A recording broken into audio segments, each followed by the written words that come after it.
Hello guys, welcome back to my channel. आज का topic बहुत ही ज़्यादा इन्फॉर्मेटिव होने वाला है क्योंकि आज मैं आपको पढ़ाने वाली हूँ अस्पर्मिया के बारे में। अस्पर्मिया एक मैन में होने वाली एक कंडीशन है, एक प्रॉब्लम है, जिस प्रॉब्लम के अंदर क्या होता है कि जब मैन सेक्सुअल इंटरकोर्स करता है तो उस दौरान वो सीमेन को बाहर इजैकुलेट कर ही नहीं पाता है। अगर आप इस प्रॉब्लम को एंजियोस्पर्मिया से कनेक्ट कर रहे होगे तो आप बिल्कुल गलत हो। एंजियोस्पर्मिया में क्या होता है कि सेक्सुअल इंटरकोर्स के दौरान जब ऑर्गेज्म होता है तो बाहर सीमेन आता है, उस सीमेन में स्पर्म नहीं होता है।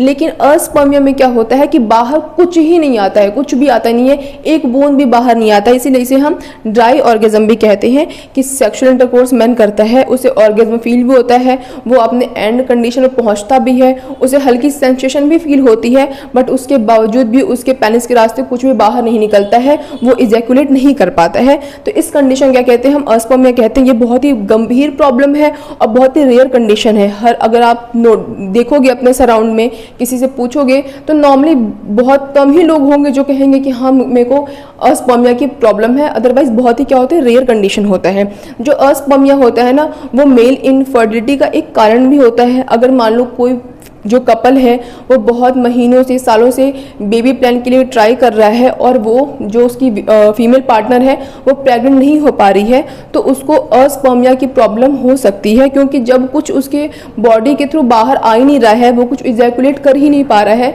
तो उसकी फीमेल पार्टनर का प्रेग्नेंट होने का कोई चांस बनता ही नहीं है। तो देखो वही हम पढ़ेंगे आज की वीडियो में, अस्पर्मिया होता क्या है, उसके कॉजेज क्या होते हैं, सिम्टम्स क्या होते हैं, और हम ये भी पढ़ेंगे कि कैसे हम उसको ट्रीट कर सकते हैं। क्या ये ट्रीटेबल है या फिर ये ट्रीटेबल नहीं है, या फिर क्योरेबल है या फिर क्योरेबल नहीं है, तो वही पढ़ेंगे। अब देखो हेडिंग हमारी है अस्पर्मिया। लिखा हुआ है aspermia is a condition in which men are not able to produce semen while ejaculating. कह रहा है कि अस्पर्मिया एक कंडीशन होता है जिस कंडीशन के अंदर जो मैन होते हैं वो सेक्सुअल इंटरकोर्स के दौरान बाहर सीमेन को अपने इजैकुलेट नहीं कर पाते हैं। अब देखो आगे लिखा हुआ है, it is not the same condition as azoospermia which is absence of sperm cell. कह रहा है कि ये वो कंडीशन एंजियोस्पर्मिया वाली नहीं है, उसके अंदर बाहर इजैकुलेट करता था मैन, उसका सीमेन बाहर निकलता था, बट उस सीमेन में स्पर्म की संख्या नहीं होती थी। सीमेन और स्पर्म में अंतर होता है ना, मैंने आपको बताया था। जो स्पर्म होता है वो मेल गैमेट्स होता है, सेक्स सेल्स होता है, सीमेन उसके साथ बाहर आता है, तो उस सीमेन के अंदर स्पर्म नहीं होता था एंजियोस्पर्मिया में। लेकिन अस्पर्मिया में कुछ भी बाहर नहीं निकलता है। अब देखो आगे लिखा हुआ है कि it is also called dry orgasm, कि मैंने आपको पहले बताया था इसे हम क्या कहते हैं, ड्राई ऑर्गेज्म कहते हैं, क्योंकि कुछ बाहर नहीं निकल रहा है, सब कुछ रूखा सूखा है, इसीलिए इसका नाम क्या हो गया है, ड्राई ऑर्गेज्म हो गया। ठीक है, अब आगे पढ़ते हैं। देखो लिखा हुआ कॉजेज, कि आखिर क्या कारण हो सकते हैं जिस कारण से अस्पर्मिया की प्रॉब्लम देखने को मिलती है, क्योंकि बहुत ज़्यादा रेयर डिजीज है, रेयर प्रॉब्लम है। अब देखो लिखा हुआ है कि सबसे पहला रेट्रोग्रेड इजैकुलेशन। अब आपके मन में आ रहा होगा इतना टफ वर्ड बोल दिया तुमने, रेट्रोग्रेड इजैकुलेशन मतलब क्या होता है। तो देखो लिखा हुआ है कि it occurs when semen enter in the bladder instead of emerging through the penis during orgasm। कह रहा ये तब होता है जब जैसे मान लो कि सेक्सुअल इंटरकोर्स के दौरान जो सीमेन होता है वो पेनिस थ्रू बाहर आता है, लेकिन इसमें क्या हो जाता है कि जो सीमेन होता है ना वो पेनिस के थ्रू बाहर आने की जगह पे वो ब्लैडर में आपके एंटर कर जाता है, जिस कारण से बाहर कुछ आता ही नहीं है, और हम क्या कहते हैं उस कंडीशन को अस्पर्मिया कहते हैं। ठीक है, अब देखो आगे लिखा हुआ नेक्स्ट जो कॉज है इसका, इजैकुलेटरी डक्ट ऑब्स्ट्रक्शन। अब देखो इजैकुलेटरी डक्ट ऑब्स्ट्रक्शन मतलब क्या होता है कि जो स्पर्म होता है ना वो पेनिस के रास्ते बाहर आता है, लेकिन जो उसका डक्ट है जिस रास्ते से वो बाहर उसको आना था उसमें कोई ऑब्स्ट्रक्शन है, कोई ऑब्स्टिकल्स है, उसके अंदर कोई रुकावट है जिस रास्ते से वो बाहर नहीं आ पा रहा है। तो उस कंडीशन में भी क्या हो सकता है, आपको अस्पर्मिया की प्रॉब्लम हो सकती है, क्योंकि जिस रास्ते से आपके स्पर्म को बाहर निकलना था उसमें ब्लॉकिंग है, ब्लॉकेज है। अब देखो लिखा हुआ है there is something blocking in the ducts that allow the sperm to leave your body, कि वो डक्ट जिस डक्ट के रास्ते से आपके स्पर्म को बाहर निकलना था उसमें कुछ ब्लॉकेज है जिसके कारण से आपका स्पर्म बाहर नहीं निकल पा रहा है। अब देखो जो थर्ड रीजन है वो क्या है, एन इजैकुलेशन। अब एन इजैकुलेशन मतलब क्या होता है, नो इजैकुलेशन, कि आप इजैकुलेट कर ही नहीं पा रहे हो। उसके बहुत सारे रीजंस होते हैं जो कि मैंने आपको 2 कॉजेज ऊपर बताई दिए हैं। इसके अलावा भी कुछ बाय बर्थ डिफेक्ट भी होता है जो कि भी हम इसके अंदर इंक्लूड कर सकते हैं। अब बात करते हैं इसके सिम्टम्स क्या होते हैं, किस सिम्टम्स को देखकर आप पहचान सकते हो कि आपको अस्पर्मिया की प्रॉब्लम हो गई है। अब देखते हैं।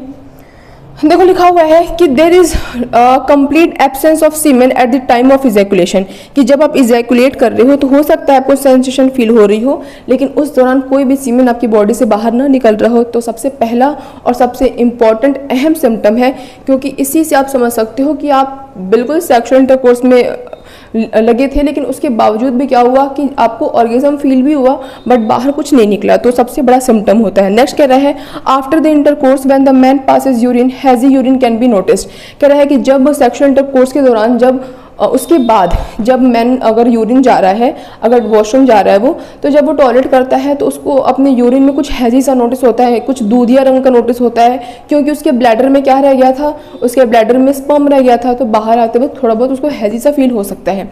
नेक्स्ट कह रहा है there is sensation of pain in the pelvic area after the act of ejaculation, कि जब उसको लग रहा हो मैन को कि मैं इजैकुलेट कर रहा हूँ बट एक्चुअली में वो इजैकुलेट तो कर नहीं रहा है, बाहर तो कुछ आ नहीं रहा है, तो उसको हल्का फुल्का उसके पेल्विक एरिया में पेन हो सकता है, सेंसेशन हो सकती है, थोड़ी ऐठन भी हो सकती है जब उसको बाहर स्पर्म उसका बॉडी से बाहर नहीं निकलता है। ठीक है, अब हम बात करते हैं इसके एक सिम्टम और रह गया, no fertilisation take place in women, कि जाहिर सी बात है अगर कुछ बाहर नहीं निकलेगा तो फर्टिलाइजेशन विमेन में कैसे टेक प्लेस करेगा।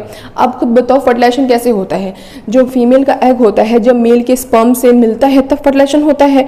अब जब मेल का स्पर्म बाहर ही नहीं आ रहा है, स्पर्म तो छोड़ो सीमेन भी बाहर नहीं आ रहा है, तो प्रेगनेंसी कोई चांसेस बनते ही नहीं है। फिर देखो वही लिखा हुआ है कि no fertilisation take place in women. अब देखो लिखा रहा है ना लास्ट कि ट्रीटमेंट क्या होता है, किस तरीके से हम इसे ट्रीट कर सकते हैं। सबसे पहला कह रहा है सर्जिकल प्रोसीजर्स, ये सर्जिकल प्रोसीजर्स भी होते हैं, अगर कुछ ब्लॉकेज वगैरह है तो उसको रिमूव करने के लिए सर्जिकल प्रोसीजर का सहारा लिया जाता है।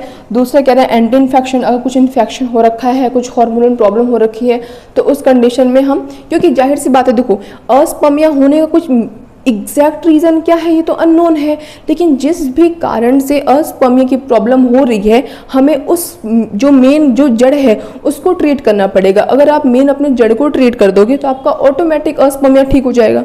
तो वही कह रहा है। नेक्स्ट कह रहा है आर्टिफिशियल इंसेमिनेशन। आर्टिफिशियल इंसेमिनेशन क्या होता है, एक आर्टिफिशियल मेथड होता है जिस मेथड के तहत जो मैन होता है, मैन के हम स्पर्म का सैंपल लेते हैं और फीमेल के अंदर उसको इंजेक्ट करते हैं, क्योंकि वो नेचुरली प्रेग्नेंट तो हो नहीं पा रहे हैं जो कपल हैं, तो बाद में डॉक्टर क्या करते हैं आर्टिफिशियल तरीके से जो उनके फीमेल पार्टनर होते हैं उनको प्रेग्नेंट करते हैं। अगर वो मान सपोज कि किसी कारण से वो अस्पर्मिया की प्रॉब्लम क्योर नहीं हो पा रही है तो उस कंडीशन में क्या करते हैं आर्टिफिशियल या फिर IVF मेथड या फिर बाकी बहुत सारी तकनीक होती हैं, उन तकनीक का सहारा लेते हैं। तो आज के इस वीडियो के लिए बस इतना ही। मैं उम्मीद करती हूँ गाइज आपको आज का टॉपिक बहुत ज़्यादा इंटरेस्टिंग लगा होगा। बाकी ऐसे और इन्फॉर्मेटिव वीडियोज़ के लिए मेरे चैनल सब्सक्राइब जरूर करें और अगर वीडियो पसंद आई हो तो उसे एक लाइक जरूर करें। That's all, bye guys.